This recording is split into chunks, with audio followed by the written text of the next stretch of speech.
Et l'autre actualité très importante sur laquelle on voulait s'arrêter, François, avec vous, c'est donc cette attaque israélienne hier sur le Qatar. Le Qatar, c'est l'allié historique des États-Unis dans la région, pays hôte également de ces négociations entre Israël et le Hamas sous l'égide de Washington. Oui, absolument. Alors c'est une attaque qui a surpris absolument tout le monde, à commencer évidemment par le Hamas, dont les négociateurs présents à Doha étaient la cible. C'est une attaque qui a surpris également le Qatar, une attaque enfin dont les États-Unis, alliés du Qatar, n'ont visiblement pas été mis au courant, ou alors au tout dernier moment, alors que les premières explosions avaient déjà eu lieu sur Doha. Pourtant, c'est une opération militaire lourde, c'est une opération qui a donc été nécessairement préparée de longue date.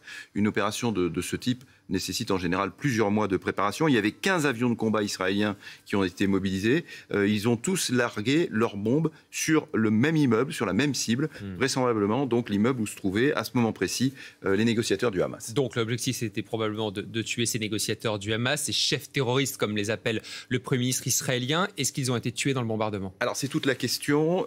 En tout cas, donc c'était eux qui étaient ciblés par Israël. Je dirais que c'est peu probable qu'ils aient été tués parce que le Hamas dit qu'ils ne sont pas morts. Bon, évidemment, le Hamas peut mentir, mais l'État hébreu ne dit pas non plus qu'il les a tués.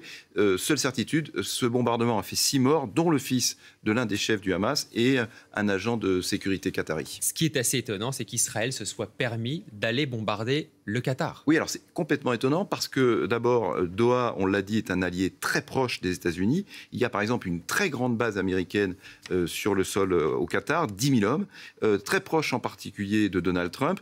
C'est par exemple la famille princière du Qatar qui lui a offert, vous savez, le Boeing 747. Oui. Qui lui sert de Air Force One. Eh bien, c'est le Qatar qui... Voilà.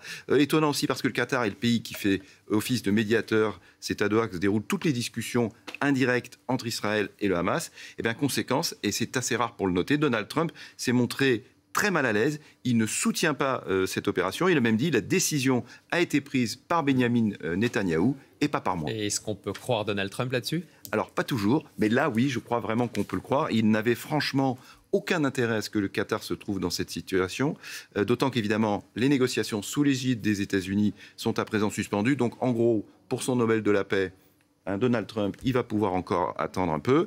Et puis, je crois que vraisemblablement, le Premier ministre israélien, il a été trop loin. Il a voulu tester les limites de son allié américain. Et là, Benjamin Netanyahou a sûrement outrepasser ce qu'il était autorisé à faire. Et donc, sous les bombes à Doha, hier, c'est également, je crois, tout le long et difficile processus diplomatique qui a littéralement explosé en plein vol. Oui, on imagine effectivement que toutes les négociations et la possible trêve, cessez-le-feu qu'on attendait, est complètement et la vie des otages, évidemment, et qui est plus que jamais menacée. Bien évidemment.